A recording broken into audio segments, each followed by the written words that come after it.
The cursed bear of the Appalachian woods. In the heart of the dense Appalachian woods, where the shadows of the trees seemed to whisper secrets to those who dared to listen, there was an old tale about a bear that had become more than just a beast of the forest.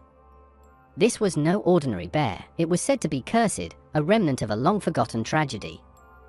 Years ago, a young girl named Emily had vanished in those very woods.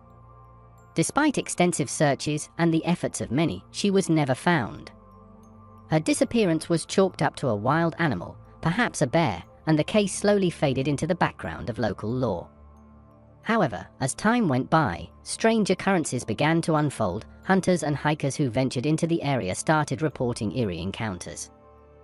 Some saw a massive bear with eyes that glowed an unnatural shade of blue.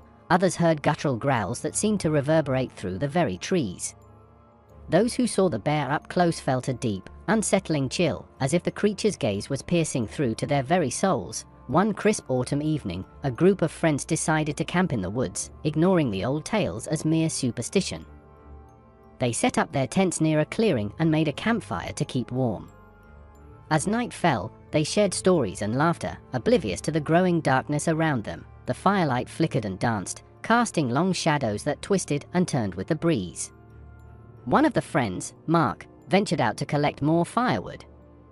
He wandered deeper into the woods than he intended, drawn by a strange compulsion. As he moved forward, the forest grew eerily silent. Suddenly, he heard a low, guttural growl, so close that it made his skin crawl. He turned around to see a massive silhouette moving among the trees.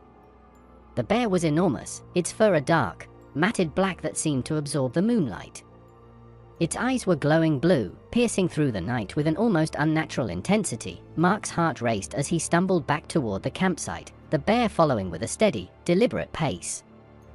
He could hear the heavy, rhythmic thud of its steps getting closer. Panicking, he ran, but the forest seemed to close in around him, branches clawing at his clothes and the ground threatening to trip him. He burst into the clearing, breathless and terrified. His friends looked up, their faces registering shock and fear as they saw the bear emerging from the darkness.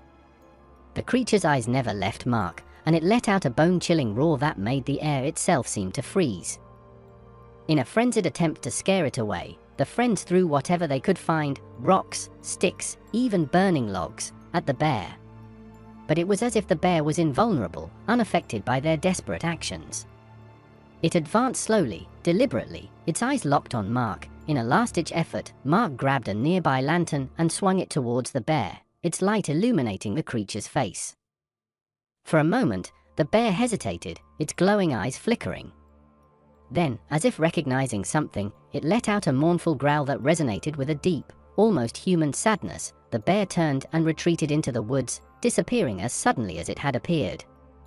The friends huddled together, shaken and afraid, unable to understand what they had just witnessed. The next morning, they discovered that Mark was missing. There were no signs of a struggle, just an empty spot where he had been standing.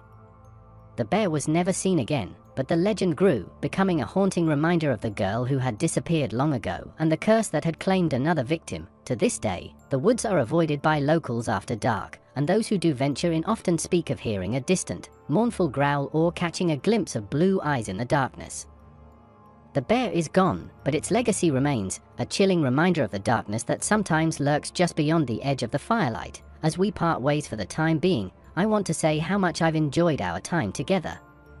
Whether we're sharing stories, tackling questions, or just chatting, it's always a pleasure.